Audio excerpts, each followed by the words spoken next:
ਸਤਿ ਸ਼੍ਰੀ ਅਕਾਲ ਦੋਸਤੋ, ਲੈ ਕੇ ਹਾਜ਼ਰ ਹਾਂ ਨਵੀਂ ਕਹਾਣੀ। ਮੈਂ ਬਾਬਿਆਂ ਵਿੱਚ ਬਿਲਕੁਲ ਵੀ ਵਿਸ਼ਵਾਸ ਨਹੀਂ ਕਰਦੀ ਸੀ। ਇਸ ਲਈ ਮੈਂ ਆਪਣੀ ਮਾਂ ਨੂੰ ਸਾਫ਼ ਇਨਕਾਰ ਕਰ ਦਿੱਤਾ। ਮਾਂ ਨੇ ਮੈਨੂੰ ਕਿਹਾ ਕਿ ਜੇ ਬਾਬੇ ਕੋਲ ਨਹੀਂ ਜਾਣਾ ਚਾਹੁੰਦੀ ਤਾਂ ਆਪਣੇ ਪਤੀ ਦੇ ਘਰ ਵਾਪਸ ਚਲੀ ਜਾ। ਜਦੋਂ ਮੈਂ ਕਮਲ ਨਾਲ ਗੱਲ ਕਰਦੀ ਤਾਂ ਉਹ ਕਹਿੰਦਾ ਕਿ ਉਹ ਤਲਾਕ ਦੇਣਾ ਚਾਹੁੰਦਾ ਕਿਉਂਕਿ ਮੇਰੇ ਕੋਈ ਬੱਚਾ ਨਹੀਂ ਹੋ ਰਿਹਾ ਸੀ। ਹੁਣ ਮੇਰੇ ਕੋਲ ਆਪਣੀ ਮਾਂ ਦਾ ਕਹਿਣਾ ਮੰਨਣ ਤੋਂ ਇਲਾਵਾ ਹੋਰ ਕੋਈ ਚਾਰਾ ਹੀ ਨਹੀਂ ਸੀ। ਇੱਕ ਦਿਨ ਮੈਂ ਆਪਣੀ ਮਾਂ ਨਾਲ ਬਾਬੇ ਦੇ ਆਸ਼ਰਮ ਪਹੁੰਚੀ ਤਾਂ ਪਤਾ ਲੱਗਾ ਕਿ ਆਸ਼ਰਮ ਵਿੱਚ ਆਦਮੀ ਨਹੀਂ ਆ ਸਕਦੇ। ਆਸ਼ਰਮ ਵਿੱਚ ਬਾਬੇ ਨੂੰ ਛੱਡ ਕੇ ਸਿਰਫ ਔਰਤਾਂ ਹੀ ਉਹਨਾਂ ਦੀਆਂ ਸੇਵਾਦਾਰ ਸਨ। ਮੈਨੂੰ ਬਿਨਾਂ ਕਿਸੇ ਨੂੰ ਦਿਖਾਏ ਕਾਗਜ਼ 'ਤੇ ਆਪਣੀ ਮਨਪਸੰਦ ਮਠਿਆਈ ਦਾ ਨਾਂ ਲਿਖਣ ਲਈ ਕਿਹਾ। ਮੈਨੂੰ ਕੁਝ ਸਮਝ ਨਹੀਂ ਆ ਰਿਹਾ ਸੀ, ਪਰ ਆਪਣੀ ਮਾਂ ਦੀ ਇੱਛਾ ਪੂਰੀ ਕਰਨ ਲਈ ਸਭ ਕੁਝ ਕੀਤਾ। ਮੈਂ ਉਸ ਕਾਗਜ਼ 'ਤੇ ਆਪਣੀ ਪਸੰਦ ਦੀ ਮਠਿਆਈ ਦਾ ਨਾਂ ਲਿਖ ਕੇ ਇੱਕ ਡੱਬੇ ਵਿੱਚ ਪਾ ਦਿੱਤਾ, ਜਿਸ ਵਿੱਚ ਬਾਬੇ ਦੇ ਚੇਲਿਆਂ ਨੇ ਕਿਹਾ ਕਿ ਇਸ ਨੂੰ ਜਿੰਦਾ ਲਾ ਦੇ। ਉਹ ਡੱਬਾ ਜਿੰਦਰਾ ਲਾ ਕੇ ਮੈਨੂੰ ਦੇ ਦਿੱਤਾ ਤੇ ਕਿਹਾ, ਇਹ ਡੱਬਾ ਲੈ ਕੇ ਸਾਧਨਾ ਕਮਰੇ ਵਿੱਚ ਚਲੀ ਜਾ। ਬਾਬੇ ਨੇ ਆਪਣੇ ਚਮਤਕਾਰੀ ਸ਼ਕਤੀ ਦੇ ਕਾਰਨ ਇਸ ਕਾਗਜ਼ ਵਿੱਚ ਕੀ ਲਿਖਿਆ ਹੈ ਇਹ ਜ਼ਰੂਰ ਜਾਣਿਆ ਹੋਵੇਗਾ। ਸਾਧਨਾ ਦੇ ਕਮਰੇ ਵਿੱਚ ਪਹੁੰਚ ਕੇ ਉਹ ਮਠਿਆਈ ਖਾਣ ਨੂੰ ਮਿਲੇਗੀ ਜੋ ਇਸ ਕਾਗਜ਼ 'ਤੇ ਲਿਖੀ ਆ। ਜਦੋਂ ਬਾਬੇ ਦੇ ਕਮਰੇ ਵਿੱਚ ਜਾਣ ਲੱਗੀ ਤਾਂ ਮਾਂ ਵੀ ਉਹਨਾਂ ਨਾਲ ਆ ਗਈ। ਉਹ ਕਮਰਾ ਘੱਟ ਤੇ ਗੁਫਾ ਜ਼ਿਆਦਾ ਲੱਗਦੀ ਸੀ। ਜਦੋਂ ਬਾਬੇ ਨੇ ਉਹ ਮਠਿਆਈ ਖਾਣ ਲਈ ਦਿੱਤੀ ਜੋ ਉਸ ਕਾਗਜ਼ 'ਤੇ ਲਿਖੀ ਸੀ ਤਾਂ ਮੈਂ ਹੈਰਾਨ ਰਹਿ ਗਈ, ਕਿਉਂਕਿ ਮੇਰੇ ਤੋਂ ਇਲਾਵਾ ਕਿਸੇ ਨੂੰ ਨਹੀਂ ਪਤਾ ਸੀ ਕਿ ਉਸ ਮਠਿਆਈ 'ਤੇ ਕੀ ਲਿਖਿਆ। ਮੈਂ ਦਿਮਾਗ ਲਾਇਆ ਪਰ ਕੁਝ ਪਤਾ ਨਾ ਲੱਗਿਆ। ਸਮੱਸਿਆ ਜਾਣ ਕੇ ਬਾਬੇ ਨੇ ਮੈਨੂੰ ਕਿਹਾ, ਜੇਕਰ ਤੈਨੂੰ ਬੱਚਾ ਚਾਹੁੰਦੀ ਆ ਤਾਂ ਤੈਨੂੰ ਸਾਰੀ ਰਾਤ ਇਸ ਕਮਰੇ ਵਿੱਚ ਇਕੱਲਾ ਰਹਿਣਾ ਪਵੇਗਾ, ਕਿਉਂਕਿ ਇਹ ਮੇਰਾ ਭਗਤੀ ਵਾਲਾ ਕਮਰਾ। ਇਸ ਕਮਰੇ ਵਿੱਚ ਸੌਣ ਨਾਲ ਤੇਰੀ ਗੋਦ ਜ਼ਰੂਰ ਹਰੀ ਹੋ ਜਾਵੇਗੀ। ਮੈਨੂੰ ਇਕੱਲੇ ਰਾਤ ਕੱਟਣ 'ਤੇ ਇਤਰਾਜ਼ ਸੀ। ਇਸ 'ਤੇ ਬਾਬਾ ਬੋਲਿਆ ਕਿ ਇਸ ਕਮਰੇ ਵਿੱਚ ਕੋਈ ਹੋਰ ਦਰਵਾਜ਼ਾ ਨਹੀਂ ਆ, ਤੁਸੀਂ ਇਕੱਲੇ ਹੋਵੋਗੇ। ਤੁਸੀਂ ਆਪਣੇ ਲਿਆਂਦੇ ਜਿੰਦਰੇ ਨੂੰ ਇਸ ਕਮਰੇ ਵਿੱਚ ਰੱਖੋ, ਜਿਸ ਦੇ ਇੱਕ ਚਾਬੀ ਤੁਹਾਡੀ ਮਾਂ ਕੋਲ ਹੋਵੇਗੀ ਤਾਂ ਇੱਕ ਤੁਹਾਡੇ ਕੋਲ। ਕਮਰੇ ਵਿੱਚ ਕਿਸੇ ਦੇ ਵੜਨ ਦਾ ਸਵਾਲ ਹੀ ਨਹੀਂ ਪੈਦਾ ਹੁੰਦਾ। ਮੈਂ ਝਿਜਕਦੇ ਹੋਏ ਕਮਰੇ ਵਿੱਚ ਰਾਤ ਕੱਟਣ ਲਈ ਤਿਆਰ ਹੋ ਗਈ। ਜਦੋਂ ਬਾਬਾ ਅਤੇ ਮਾਂ ਕਮਰੇ ਤੋਂ ਬਾਹਰ ਜਾਣ ਲੱਗੇ ਤਾਂ ਬਾਬੇ ਨੇ ਕਿਹਾ ਕਿ ਮੈਂ ਤੈਨੂੰ ਜੋ ਪ੍ਰਸ਼ਾਦ ਦਿੱਤਾ ਉਹ ਹੁਣ ਖਾ ਲੈ। ਮੈਂ ਮਠਿਆਈ ਖਾ ਲਈ। ਬਾਹਰ ਆ ਕੇ ਬਾਬੇ ਨੇ ਕਮਰੇ ਨੂੰ ਤਾਲਾ ਲਾ ਕੇ ਚਾਬੀ ਮਾਂ ਨੂੰ ਦੇ ਦਿੱਤੀ। ਮਠਿਆਈ ਖਾਣ ਤੋਂ ਬਾਅਦ ਮੈਨੂੰ ਅਜੀਬ ਜਿਹਾ ਹੋਣ ਲੱਗਿਆ। ਮੈਂ ਬੇਸੁੱਧ ਹੋ ਗਈ। ਮੈਨੂੰ ਇੰਨੀ ਨੀਂਦ ਆਈ ਕਿ ਸਵੇਰੇ ਅੱਖ ਨਾ ਖੁੱਲ੍ਹੀ। ਮੇਰੀ ਮਾਂ ਨੇ ਕਮਰੇ ਦਾ ਦਰਵਾਜ਼ਾ ਖੋਲ੍ਹ ਕੇ ਮੈਨੂੰ ਜਗਾਇਆ। ਕਮਰੇ ਦੇ ਬਾਹਰ ਨਿਕਲਦੇ ਸਮੇਂ ਮੈਂ ਸੋਚ ਰਹੀ ਸੀ ਕਿ ਉਸ ਮਿੱਠੇ ਵਿੱਚ ਅਜਿਹਾ ਕੀ ਸੀ ਜਿਸ ਨੂੰ ਖਾਣ ਤੋਂ ਬਾਅਦ ਮੈਨੂੰ ਅਜੀਬ ਜਿਹਾ ਹੈਂਗਓਵਰ ਹੋ ਗਿਆ ਸੀ। ਉਸ ਤੋਂ ਬਾਅਦ ਕੀ ਹੋਇਆ ਮੈਨੂੰ ਕੁਝ ਪਤਾ ਹੀ ਨਹੀਂ ਸੀ, ਪਰ ਮੈਂ ਬੇਫਿਕਰ ਸੀ ਕਿਉਂਕਿ ਉਸ ਕਮਰੇ ਦੀ ਚਾਬੀ ਮੇਰੀ ਮਾਂ ਕੋਲ ਸੀ। ਕਮਰੇ ਵਿੱਚ ਦਾਖਲ ਹੋਣ ਲਈ ਕੋਈ ਹੋਰ ਦਰਵਾਜ਼ਾ ਵੀ ਨਹੀਂ ਸੀ। ਮੈਨੂੰ ਬਾਬੇ ਦੇ ਆਸ਼ਰਮ ਤੋਂ ਵਾਪਸ ਆਏ ਹੋਏ 2 ਮਹੀਨੇ ਹੀ ਹੋਏ ਸਨ ਕਿ ਅਚਾਨਕ ਇੱਕ ਦਿਨ ਮੈਨੂੰ ਘਬਰਾਹਟ ਹੋਣ ਲੱਗੀ। ਮੈਂ ਆਪਣੀ ਦੋਸਤ ਸਭਾ ਕੋਲ ਗਈ। ਉਹ ਇੱਕ ਡਾਕਟਰ ਸੀ। ਜਦੋਂ ਉਸਨੇ ਮੇਰਾ ਚੈੱਕਅਪ ਕੀਤਾ ਤਾਂ ਦੱਸਿਆ ਕਿ ਮੈਂ ਮਾਂ ਬਣਨ ਵਾਲੀ ਹਾਂ। ਮੈਨੂੰ ਡਾਕਟਰ 'ਤੇ ਯਕੀਨ ਨਹੀਂ ਆਇਆ, ਕਿਉਂਕਿ ਮੈਨੂੰ ਆਪਣੇ ਪਤੀ ਤੋਂ 5 ਮਹੀਨੇ ਤੋਂ ਵੱਧ ਸਮਾਂ ਬੀਤ ਚੁੱਕਿਆ ਸੀ ਵੱਖ ਹੋਈ ਨੂੰ। ਫਿਰ ਮਾਂ ਕਿਵੇਂ ਬਣ ਸਕਦੀ ਸੀ? ਮੈਂ ਡਾਕਟਰ ਨੂੰ ਕਿਹਾ, ਸਭਾ ਰਿਪੋਰਟ ਇੱਕ ਵਾਰ ਦੁਬਾਰਾ ਤੋਂ ਦੇਖ, ਅਜਿਹਾ ਨਾ ਹੋਵੇ ਕਿ ਰਿਪੋਰਟ ਗਲਤ ਹੋਵੇ। ਪਰ ਡਾਕਟਰ ਨੇ ਕਿਹਾ ਕਿ ਰਿਪੋਰਟ ਬਿਲਕੁਲ ਸਹੀ ਆ ਅਤੇ ਘਰ ਪਹੁੰਚ ਕੇ ਮੈਂ ਆਪਣੀ ਮਾਂ ਨੂੰ ਦੱਸਿਆ ਕਿ ਮੈਂ ਮਾਂ ਬਣਨ ਵਾਲੀ ਹਾਂ ਤਾਂ ਮਾਂ ਦੀ ਖੁਸ਼ੀ ਦਾ ਤਾਂ ਕੋਈ ਟਿਕਾਣਾ ਨਾ ਰਿਹਾ। ਪਰ ਜਦੋਂ ਮੈਂ ਮਾਂ ਨੂੰ ਕਿਹਾ ਕਿ ਮੈਂ 5 ਮਹੀਨਿਆਂ ਤੋਂ ਕਮਲ ਨੂੰ ਨਹੀਂ ਮਿਲੀ ਤਾਂ ਅਜਿਹਾ ਕਿਵੇਂ ਹੋ ਸਕਦਾ? ਮਾਂ, ਬਾਬੇ ਦੇ ਆਸ਼ਰਮ ਵਿੱਚ ਮੇਰੇ ਨਾਲ ਬਲਾਤਕਾਰ ਹੋਇਆ। ਤੁਸੀਂ ਬਾਬੇ ਦੇ ਸਮਾਧੀ ਵਾਲੇ ਕਮਰੇ ਦੀ ਚਾਬੀ ਕਿਸੇ ਨੂੰ ਦਿੱਤੀ ਸੀ? ਮਾਂ ਨੇ ਕਿਹਾ, ਨਹੀਂ, ਮੈਂ ਸਾਰੀ ਰਾਤ ਚਾਬੀ ਆਪਣੇ ਕੋਲ ਰੱਖੀ ਸੀ ਅਤੇ ਸਵੇਰੇ ਮੈਂ ਹੀ ਦਰਵਾਜ਼ਾ ਖੋਲ੍ਹਿਆ ਸੀ। ਮੈਨੂੰ ਸਮਝ ਨਹੀਂ ਆ ਰਹੀ ਸੀ ਕਿ ਮੈਨੂੰ ਪੱਕਾ ਸੀ ਕਿ ਮੇਰੇ ਨਾਲ ਬਲਾਤਕਾਰ ਹੋਇਆ, ਜਿਸ ਕਾਰਨ ਹੀ ਮੈਂ ਗਰਭਵਤੀ ਸੀ।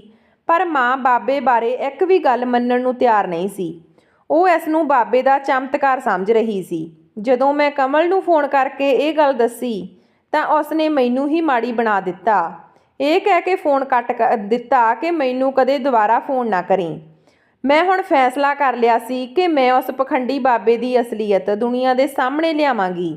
ਜਦੋਂ ਮਾਂ ਨੂੰ ਆਪਣੇ ਮਨ ਦੀ ਗੱਲ ਦੱਸੀ ਤਾਂ ਮਾਂ ਬਾਬੇ ਦੇ ਖਿਲਾਫ ਜਾਣ ਲਈ ਤਿਆਰ ਹੀ ਨਹੀਂ ਸੀ। ਪਰ ਜਦੋਂ ਮੈਂ ਆਪਣੀ ਜਾਨ ਦੇਣ ਲਈ ਕਿਹਾ ਤਾਂ ਮਾਂ ਸਾਥ ਦੇਣ ਲਈ ਤਿਆਰ ਹੋ ਗਈ। ਮੈਂ ਇਸ ਵਾਰ ਫਿਰ ਬਾਬੇ ਦੇ ਆਸ਼ਰਮ ਪਹੁੰਚੀ ਤੇ ਬਾਬੇ ਨੂੰ ਦੱਸਿਆ ਕਿ ਮੈਂ ਉਸ ਦੇ ਚਮਤਕਾਰ ਨਾਲ ਗਰਭਵਤੀ ਹੋ ਗਈ ਹਾਂ, ਪਰ ਮੇਰਾ ਪਤੀ ਮੈਨੂੰ ਤਲਾਕ ਦੇ ਕੇ ਦੂਜਾ ਵਿਆਹ ਕਰਨ ਜਾ ਰਿਹਾ। ਇਸ ਲਈ ਮੈਂ ਇਸ ਬੱਚੇ ਦਾ ਕੀ ਕਰਾਂ? ਮੇਰੀ ਇਹ ਸਮੱਸਿਆ ਦਾ ਹੱਲ ਕਰੋ। ਉਸ ਬਾਬੇ ਨੇ ਇੱਕ ਪੁੜੀ ਦਿੱਤੀ ਤੇ ਕਿਹਾ, ਤੂੰ ਇਸ ਚਮਤਕਾਰੀ ਰਾਖ ਦਾ ਸੇਵਨ ਕਰ। ਇਸ ਨਾਲ ਤੁਹਾਡੀਆਂ ਸਮੱਸਿਆਵਾਂ ਦੂਰ ਹੋ ਜਾਣਗੀਆਂ ਅਤੇ ਗਰਭ ਵਿੱਚ ਪਲ ਰਿਹਾ ਬੱਚਾ ਆਪਣੇ ਆਪ ਮੁਕਤ ਹੋ ਜਾਵੇਗਾ। ਮੈਂ ਬਾਬੇ ਦੇ ਆਸ਼ਰਮ ਤੋਂ ਘਰ ਆਈ ਤੇ ਡਾਕਟਰ ਸਭਾ ਕੋਲ ਚਲੀ ਗਈ।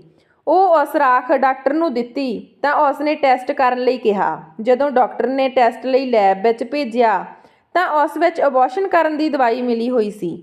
ਹੁਣ ਮੈਨੂੰ ਪੂਰਾ ਯਕੀਨ ਹੋ ਗਿਆ ਸੀ ਕਿ ਬਾਬੇ ਦੇ ਆਸ਼ਰਮ ਵਿੱਚ ਔਰਤਾਂ ਨਾਲ ਜ਼ਬਰਦਸਤੀ ਸੰਬੰਧ ਬਣਾਉਣ ਦੀ ਖੇਡ ਖੇਡੀ ਜਾ ਰਹੀ ਹੈ। ਮੈਂ ਫਿਰ ਉਸ ਬਾਬੇ ਦੇ ਆਸ਼ਰਮ ਵਿੱਚ ਪਹੁੰਚ ਗਈ ਅਤੇ ਉਸ ਬਾਬੇ ਨੂੰ ਕਿਹਾ ਕਿ ਬਾਬਾ, ਤੁਹਾਡੇ ਚਮਤਕਾਰ ਕਾਰਨ ਮੇਰੇ ਪੇਟ ਵਿੱਚ ਪਲ ਰਿਹਾ ਬੱਚਾ ਆਪਣੇ ਆਪ ਆਜ਼ਾਦ ਹੋ ਗਿਆ। ਮੇਰਾ ਪਤੀ ਮੈਨੂੰ ਅਜਮਾਉਣ ਲਈ ਰਾਜ਼ੀ ਹੋ ਗਿਆ ਹੈ। ਉਸ ਨੇ ਇੱਕ ਸ਼ਰਤ ਰੱਖੀ ਹੈ ਕਿ ਇਸ ਵਾਰ ਤੈਨੂੰ ਵਾਪਸ ਤਾਂ ਹੀ ਲੈ ਕੇ ਜਾਵਾਂਗਾ ਜਦੋਂ ਮੈਂ ਉੱਥੇ ਜਾਂਦੀ ਹੀ ਗਰਭਵਤੀ ਹੋ ਜਾਵਾਂ। ਮੈਂ ਚਾਹੁੰਦੀ ਹਾਂ ਕਿ ਤੁਹਾਡੇ ਚਮਤਕਾਰ ਨਾਲ ਇੱਕ ਵਾਰ ਫਿਰ ਗਰਭਵਤੀ ਹੋ ਜਾਵਾਂ। ਜੇਕਰ ਮੈਂ ਇਸ ਵਾਰ ਗਰਭਵਤੀ ਨਹੀਂ ਹੋਈ ਤਾਂ ਉਹ ਮੈਨੂੰ ਸਦਾ ਲਈ ਛੱਡ ਦੇਣਗੇ। ਬਾਬੇ ਨੇ ਕਿਹਾ, ਤੁਸੀਂ ਦੁਬਾਰਾ ਗਰਭਵਤੀ ਹੋ ਸਕਦੇ ਹੋ, ਬਸ ਇੱਕ ਰਾਤ ਸਾਧਨਾ ਵਾਲੇ ਕਮਰੇ 'ਚ ਕੱਟਣੀ ਪਵੇਗੀ। ਮੈਂ ਰਾਤ ਸਾਧਨਾ ਵਾਲੇ ਕਮਰੇ 'ਚ ਬਿਤਾਉਣ ਲਈ ਰਾਜ਼ੀ ਹੋ ਗਈ, ਪਰ ਇਸ ਵਾਰ ਮੈਂ ਪੁਲਿਸ ਨੂੰ ਮਿਲੀ ਤੇ ਬਾਬੇ ਦੀ ਅਸਲੀਅਤ ਦੱਸੀ, ਪਰ ਪੁਲਿਸ ਸਬੂਤਾਂ ਤੋਂ ਬਿਨਾਂ ਉਸ ਬਾਬੇ 'ਤੇ ਹੱਥ ਨਹੀਂ ਪਾ ਸਕਦੀ ਸੀ। ਇਸ ਲਈ ਪੁਲਿਸ ਨੇ ਮੈਨੂੰ ਸਬੂਤ ਇਕੱਠੇ ਕਰਨ ਲਈ ਦੁਬਾਰਾ ਬਾਬੇ ਕੋਲ ਜਾਣ ਲਈ ਕਿਹਾ। ਹੁਣ ਇਸ ਵਾਰ ਮੈਂ ਪੂਰੀ ਤਿਆਰੀ ਨਾਲ ਬਾਬੇ ਦੇ ਆਸ਼ਰਮ ਵਿੱਚ ਆਈ ਸੀ ਤੇ ਕਿਹਾ ਕਿ ਪੀਰੀਅਡ ਆਉਣ ਤੋਂ 13ਵਾਂ ਦਿਨ ਹੈ। ਬਾਬਾ ਇੱਕ ਹੋਰ ਔਰਤ ਨੂੰ ਦੇਖ ਕੇ ਹੈਰਾਨ ਹੋ ਗਿਆ ਤੇ ਕਹਿਣ ਲੱਗਾ, ਇਹ ਕੌਣ ਆ? ਮੈਂ ਕਿਹਾ, ਇਹ ਮੇਰੀ ਮਾਸੀ ਹੈ।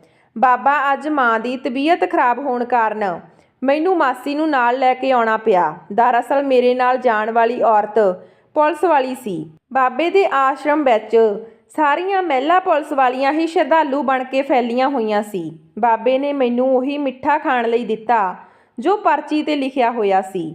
ਮੈਨੂੰ ਪਤਾ ਲੱਗ ਗਿਆ ਸੀ ਕਿ ਬਾਬੇ ਨੂੰ ਪਰਚੀ 'ਤੇ ਲਿਖਿਆ ਸਭ ਕੁਝ ਪਤਾ ਹੈ।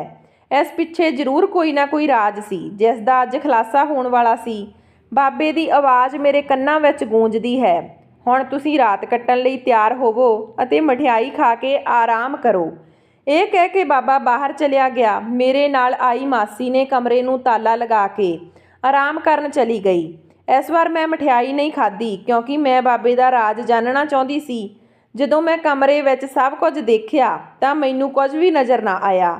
ਫਿਰ ਮੇਰੀ ਨਜ਼ਰ ਉਸ ਕਮਰੇ ਵਿੱਚ ਰੱਖੀ ਇੱਕ ਅਲਮਾਰੀ ਵੱਲ ਗਈ। ਜਿਵੇਂ ਹੀ ਅਲਮਾਰੀ ਦੇ ਦਰਵਾਜ਼ੇ ਦਾ ਹੈਂਡਲ ਖੋਲ੍ਹਿਆ ਤਾਂ ਦਰਵਾਜ਼ਾ ਖੁੱਲ੍ਹ ਗਿਆ। ਮੈਂ ਇਹ ਦੇਖ ਕੇ ਹੈਰਾਨ ਹੋ ਗਈ ਕਿਉਂਕਿ ਇਹ ਮਾਮੂਲੀ ਜਿਹੀ ਅਲਮਾਰੀ ਨਹੀਂ, ਇਹ ਕਮਰੇ ਵਿੱਚ ਦਾਖਲ ਹੋਣ ਲਈ ਇੱਕ ਗੁਪਤ ਦਰਵਾਜ਼ਾ ਸੀ ਜੋ ਜਾ ਕੇ ਇੱਕ ਹੋਰ ਕਮਰੇ ਵਿੱਚ ਖੁੱਲ੍ਹਦਾ ਸੀ। ਅਗਲੇ ਕਮਰੇ ਵਿੱਚ ਇੱਕ ਵੱਡੀ ਸਕਰੀਨ ਲੱਗੀ ਹੋਈ ਸੀ ਜੋ ਪੂਰੇ ਆਸ਼ਰਮ ਦਾ ਨਜ਼ਾਰਾ ਵਿਖਾ ਰਹੀ ਸੀ। ਮੈਂ ਸਕਰੀਨ 'ਤੇ ਜੋ ਦੇਖਿਆ ਉਸ ਤੋਂ ਬਾਅਦ ਪਰਚੀ 'ਤੇ ਲਿਖੀ ਹਰ ਚੀਜ਼ ਬਾਰੇ ਜਾਣ ਕੇ ਬਾਬੇ ਦਾ ਸਾਰਾ ਰਾਜ ਸਮਝ ਗਈ ਸੀ। ਕਿਉਂਕਿ ਜਿੱਥੇ ਬੈਠੀਆਂ ਔਰਤਾਂ ਆਪਣੀ ਮਨਪਸੰਦ ਮਠਿਆਈ ਦਾ ਨਾਂ ਲਿਖਦੀਆਂ ਸਨ, ਉਹਦੇ ਆਲੇ ਦੁਆਲੇ ਗੁਪਤ ਕੈਮਰੇ ਲੱਗੇ ਹੋਏ ਸੀ। ਬਾਬਾ ਇਸ ਕਮਰੇ ਵਿੱਚ ਬੈਠ ਕੇ ਜਾਣਦਾ ਸੀ ਕਿ ਕੌਣ ਕੀ ਲਿਖ ਰਿਹਾ। ਫਿਰ ਉਹ ਮਠਿਆਈ ਵਿੱਚ ਬੇਹੋਸ਼ੀ ਦੀ ਦਵਾਈ ਮਿਲਾ ਕੇ ਗੁਪਤ ਦਰਵਾਜ਼ੇ ਰਾਹੀਂ ਧਿਆਨ ਕਮਰੇ ਵਿੱਚ ਆ ਜਾਂਦਾ ਸੀ। ਉਸ ਕਮਰੇ ਵਿੱਚ ਇੱਕ ਵੱਡੀ ਸਾਰੀ ਫਰਿੱਜ ਰੱਖੀ ਹੋਈ ਸੀ ਜਿਸ ਵਿੱਚ ਵੱਖ-ਵੱਖ ਤਰ੍ਹਾਂ ਦੀਆਂ ਮਠਿਆਈਆਂ ਪਈਆਂ ਸੀ। ਫਿਰ ਮੈਨੂੰ ਇਸ ਤੋਂ ਅਗਲੇ ਕਮਰੇ ਵਿੱਚ ਕੁਝ ਖੜਕਣ ਦੀ ਆਵਾਜ਼ ਸੁਣੀ। ਮੈਂ ਸਮਝ ਗਈ ਕਿ ਬਾਬੇ ਦੇ ਇਸ ਕਮਰੇ ਵਿੱਚ ਆਉਣ ਦਾ ਸਮਾਂ ਹੋ ਗਿਆ ਹੈ। ਮੈਂ ਬੜੀ ਸਾਵਧਾਨੀ ਨਾਲ ਸਾਧਨਾ ਕਮਰੇ ਵਿੱਚ ਆ ਗਈ। ਮੈਂ ਆਪਣੇ ਨਾਲ ਆਈ ਲੇਡੀ ਪੁਲਿਸ ਨੂੰ ਫੋਨ ਕਰਨਾ ਨਾ ਭੁੱਲੀ। ਮੈਂ ਬੇਹੋਸ਼ ਹੋਣ ਦਾ ਬਹਾਨਾ ਕਰਦੀ ਸਾਧਨਾ ਕਮਰੇ ਦੇ ਬੈੱਡ 'ਤੇ ਪੈ ਗਈ। ਬਾਬਾ ਸਾਧਨਾ ਕਮਰੇ ਵਿੱਚ ਆ ਗਿਆ। ਮੈਂ ਹੌਲੀ-ਹੌਲੀ ਅੱਖਾਂ ਖੋਲ੍ਹ ਕੇ ਸਭ ਦੇਖ ਰਹੀ ਸੀ।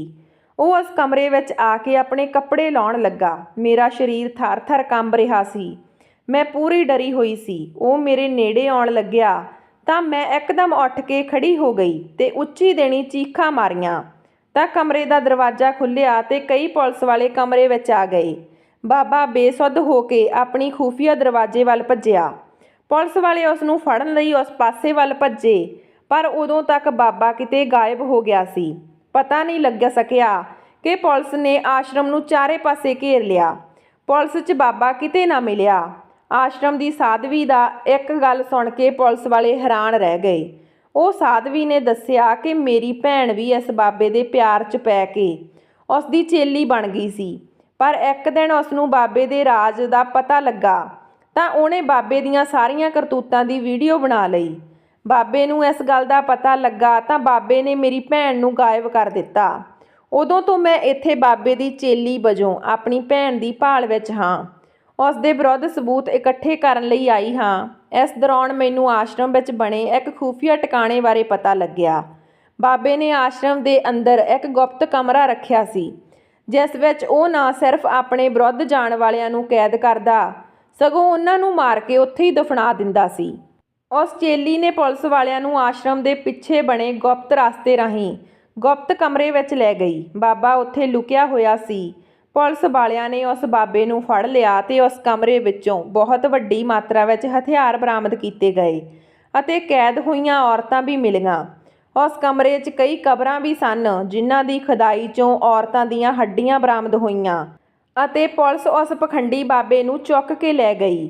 ਮੈਂ ਇਹ ਸਭ ਕੁਝ ਆਪਣੀ ਮਾਂ ਨੂੰ ਦੱਸਿਆ ਤੇ ਸਮਝਾਇਆ ਕਿ ਇਹਨਾਂ ਪਿੱਛੇ ਲੱਗ ਕੇ ਆਪਣੀ ਜ਼ਿੰਦਗੀ ਬਰਬਾਦ ਨਾ ਕਰੋ। ਇਹੋ ਜਿਹੇ ਪਖੰਡੀ ਬਾਬੇ ਹੀ ਆਪਣੇ ਘਰ ਲੁੱਟਦੇ ਹਨ ਤੇ ਆਪਦੇ ਘਰ ਭਰਦੇ ਹਨ।